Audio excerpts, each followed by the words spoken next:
mega flop আৰু super duper flop হ'ব আৰু কি ক'ম আৰু তাত ৰাইজে তেখেতৰ ওপৰত হাঁহিব মই কৈছোঁ তেখেতৰ কথা শুনাৰ পিছত ৰাইজে ইতিমধ্যে জানেই ৰাইজে প্ৰায় আমনি পাইছে ৰাইজে তেওঁলোকৰ ওপৰত হাঁহিব তেওঁ কিন্তু নিলাজ হৈ তেওঁলোকে এই বিষয়টো টানিবলৈ চেষ্টা কৰিব আমি ৰাইজৰ হৈ আমি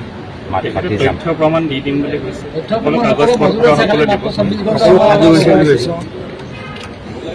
নাটক কৰি আছে চবেই বুজি পায় তেওঁলোকে নিজৰ কৰি থাকক আমি তেওঁলোকৰ ভোট চুৰি তেওঁলোকৰ গৰু চুৰি তেওঁলোকৰ মাটি চুৰি তেওঁলোকে যে কেন্দ্ৰীয় চৰকাৰৰ আঁচনিবোৰ এতিয়া চুৰি কৰে য'ত আমাৰ অসমৰ যে বাস্তৱিক যিসকলক আঁচনিৰ প্ৰয়োজন আছে তেওঁলোকক নিদিয়ে নিজৰ মাজতে তেওঁলোকে ৰাখি দিয়ে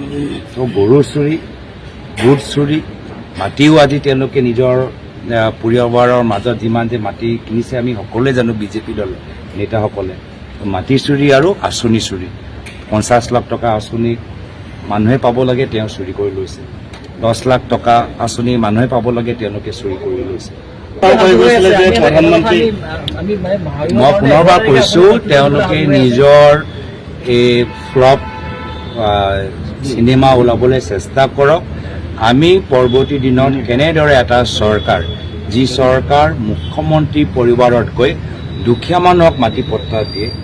যিখন চৰকাৰ মুখ্যমন্ত্ৰী পৰিবাৰৰ নামত প্ৰাইভেট স্কুল খোলাতকৈ চৰকাৰী স্কুল খোলোতে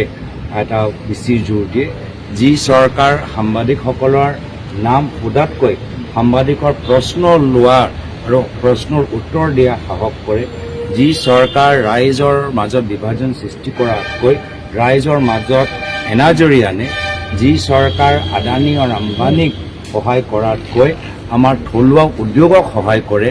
যি চৰকাৰ ডাঙৰ ডাঙৰ 4-5জন ঠিকাদাৰত সহায় কৰাতকৈ বিভিন্ন সৰু সৰু চহৰত সৰু সৰু গাঁৱত স্থানীয় ঠিকাদাৰক সহায় কৰে যি চৰকাৰ শিক্ষকসকলক অপমানিত কৰাতকৈ শিক্ষকসকলক সন্মান কৰে এনেকুৱা এটা চৰকাৰ আনা আমাৰ চেষ্টা থাকিব ৰাইজে বিচাৰ কৰিব যে তেওঁলোকে তেখেতৰ এই ধৰণৰ ৰাজনীতি বিচাৰে নে আমি যে উন্নয়নৰ প্ৰগতি আনিবলৈ বিচাৰোঁ আমাৰ ৰাজনীতিটো বিচাৰে আমি ৰাইজৰ ওপৰত দুখেই দিছোঁ মুখ্যমন্ত্ৰী নহয় অমিত শ্বাহক প্ৰপাৰ আমি কি প্ৰত্যুত্তৰ দিম আমিতো কৈছোঁ যে তেওঁলোকে মষ্ট ৱেলকাম নিজৰ দুৰ্বলতা নিজৰ সংখ্যা নিজৰ চিন্তা আজি তেখেতৰ চেহেৰাত আমি দেখা পাইছোঁ ঘাম চাম ওলাই গৈছে চাওকচোন চেহেৰাবোৰ অলপ মানে আগৰ দৰে চেহেৰাটো নাই মানে ৰং চং নাই মানে ঘাম চাম চুলিবোৰ চাবচোন তেওঁলোকে নিজে চেহেৰাটো চালে গম পাই যায় যে তেওঁলোকৰ কথাবোৰ ৰাইজৰ ওপৰত কোনো প্ৰভাৱ পেলোৱা নাই ৰাইজে আমাৰ কথাখিনি চাইছে সেইকাৰণে আজি আমাৰ দলৰ আজি চাওক 13 ঘণ্টা আমাৰ এটা মিটিং আমি কৰিবলৈ